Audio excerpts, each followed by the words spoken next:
I'm not going to tell you that God woke you up at 3 a.m. for some special reason. Maybe it was stress. Maybe it was anxiety. Maybe you don't even know what pulled you out of sleep tonight.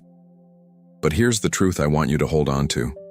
Whatever woke you up, God is here too. If you're lying in the dark right now, if you've checked the clock for the third time, turned the pillow over, tried to shut your mind off, and it just won't stop, you're in the right place. The house is quiet. Everyone else is asleep. But inside you, there's a storm. Money, your health, people you love, tomorrow. And everything feels heavier at 3 a.m. than it does in the daylight. So here's what we're going to do. We're not going to fight for sleep. We're not going to carry all of this alone until morning. We're going to take these minutes, the ones you didn't ask for, and turn them into prayer. Together.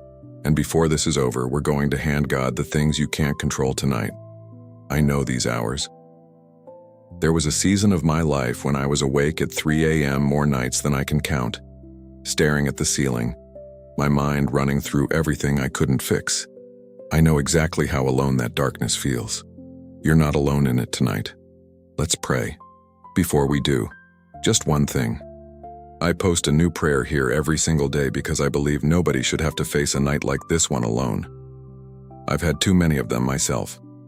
So if you want a place to come back to, tomorrow morning, or the next time you're awake like this, subscribe. I'll be here. And if this prayer finds you at the right moment tonight, a like helps it find someone else who's lying awake right now too.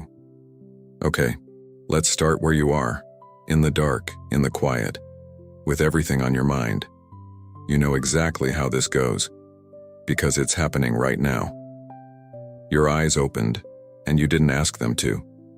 You checked the clock, hoping the numbers had changed more than they did.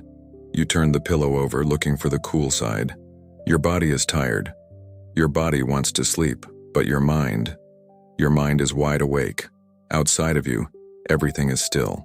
The person next to you, if there's someone next to you, is breathing slow and steady somewhere you can't follow. Everyone else is asleep. But inside you, there's a storm. The bills that are due. That thing the doctor said. Your kids. Your parents. The conversation you replayed for the 10th time.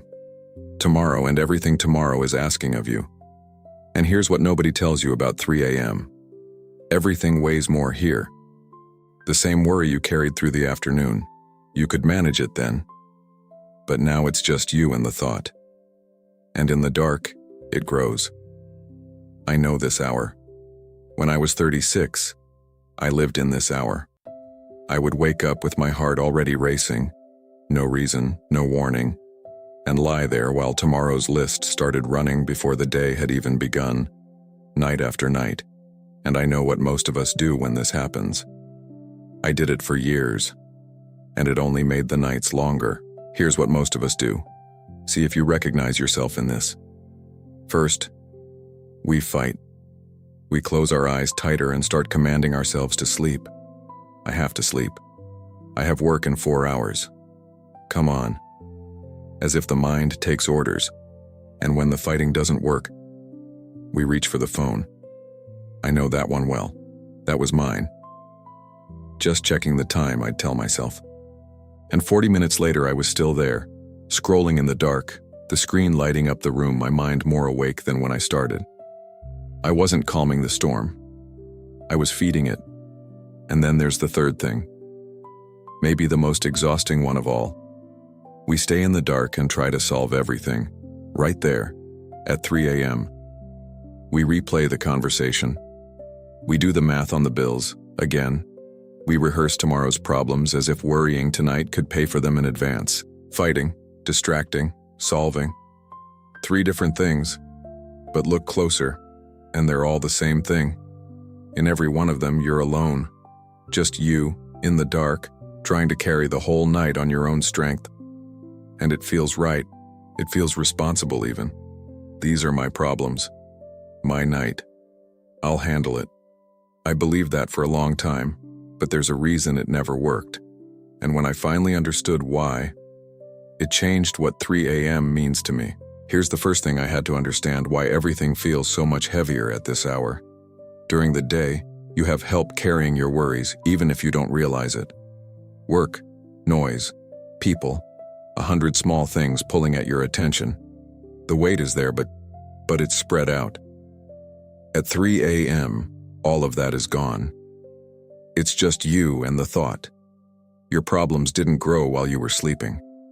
They're just finally alone with you, and that's exactly why fighting, scrolling, solving, none of it works. Every one of those is you carrying that weight by yourself, at the exact hour you were never meant to carry anything alone. Now, I need to be honest with you. You may have heard people say God woke you up for a special reason. He wanted to talk to you. Maybe. I can't promise you that. Maybe it was stress. Maybe it was anxiety. Maybe it was the coffee you drank too late. I'm not going to pretend I know why your eyes opened tonight. But here's what I do know. Whatever woke you up, God is awake too. There's a line in the Psalms that I found during my darkest season, Psalm 121, verses 3 and 4.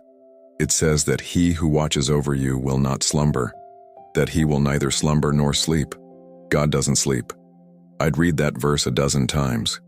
But knowing something and believing it are two different things, and one night lying there awake, it hit me. I had never once been alone at 3 a.m., not one single night. All those hours I spent fighting in the dark, convinced no one could help me. Someone was awake the entire time. You're not awake alone. You never have been. And if God is awake with you right now, then these minutes don't have to be a battle you lose every night. They can become something completely different. Let me show you what. But first, one thing. And it's not for me. It's for whoever finds this video tomorrow night. Right now, somewhere in the world, someone else is awake just like you, staring at the same kind of ceiling, carrying the same kind of weight. And one of the heaviest parts of 3 a.m. is believing you're the only one. So if you're awake right now, leave a comment below. Just the time where you are, or one word, awake, that's all. Because when the next person scrolls through those comments at 3 in the morning, they're going to see hundreds of people who were exactly where they are. You're not just leaving a comment, you're leaving a light on for somebody. Okay? Now let me show you what these minutes can become. Here it is. The thing that changed my nights. Stop fighting for sleep and start praying to hand things over. Not praying to fall asleep. That's just fighting with different words, using God like a sleep technique. No, I mean taking these minutes you didn't ask for and giving them back to God, one weight at a time. Think about what this hour actually is. No meetings, no phone ringing, no one needing anything from you. You've been treating this as the loneliest hour of your life, but it might be the quietest place you'll ever meet God. It's just you and the one who's been awake with you this whole time. And here's the difference, because this is everything. Fighting says, these are my problems. My night, I'll handle it. Handing over says, God, I can't hold this until morning, so I'm giving it to you. Tonight, the bills, the diagnosis, my kids. Tomorrow, take it. You're not solving anything at 3 a.m. You were never supposed to. You're transferring the weight to someone who's going to be awake anyway. There's a verse that became the ground under my feet in those years. Philippians chapter 4, verses 6 and 7. Don't be anxious about anything, but in every situation, by prayer, present your requests to God. And the peace of God, which passes all understanding, will guard your hearts and your minds. Notice what it doesn't say. It doesn't say God will fix everything by sunrise. It says His peace will guard you. Stand watch over you, like someone keeping guard, while you finally rest. I remember the first night I actually did this. I was exhausted. No beautiful words, no strong faith, nothing to offer. I just lay there in the dark and said, God, here we are again. I can't carry this one. Take it. Nothing dramatic happened, but something was different, and I felt it immediately. For the first time in years, I wasn't carrying the night alone. That's what I want for you tonight. So let's stop talking about this prayer, and let's pray it together. Just follow my voice. It's simple. 3 movements. You arrive as you are. You hand things over, one at a time. And you leave the weight there. You don't need the right words. I'll give you the words tonight. And one small thing that changed everything for me.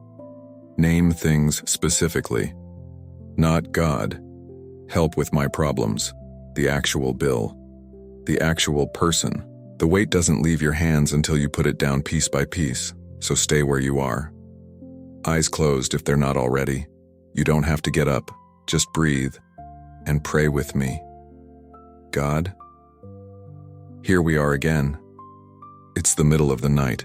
Everyone else is asleep. And we're awake. We're not going to pretend we're okay. We're coming exactly as we are. Tired, anxious, wide awake. And that's enough. Because you said we could come.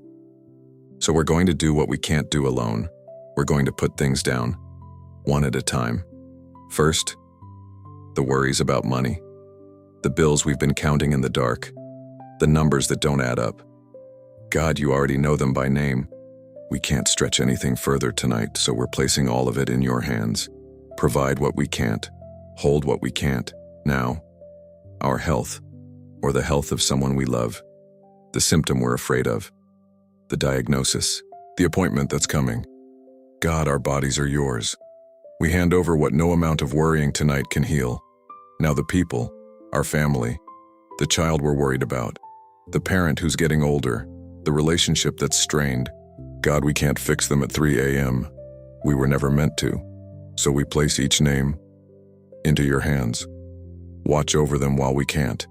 And now, tomorrow, everything it's asking of us, everything we can't control. God, tomorrow belongs to you before it ever reaches us. We give it back. And if there's something else, something only you know, take a moment right now, just you and God, name it, and put it down. Father, your word says you will keep in perfect peace the one whose mind is fixed on you, because they trust in you. That's Isaiah 26, verse 3. So that's our prayer tonight. Not that every problem disappears by morning, but that your peace stands guard over our minds, right here, in the dark. And for anyone listening who feels invisible tonight, like the whole world is asleep and no one sees you, you have not been forgotten. God sees you. Right now. In this room. We leave the weight with you, God. We're not picking it back up. Amen. Now, stay with me one more minute, because I want to be honest with you about what happens next. I'm not going to tell you that you'll be asleep in 5 minutes now. This prayer is not a sleep button, and if I promised you that, I'd be lying to you at 3 in the morning, and you've been lied to enough about this hour.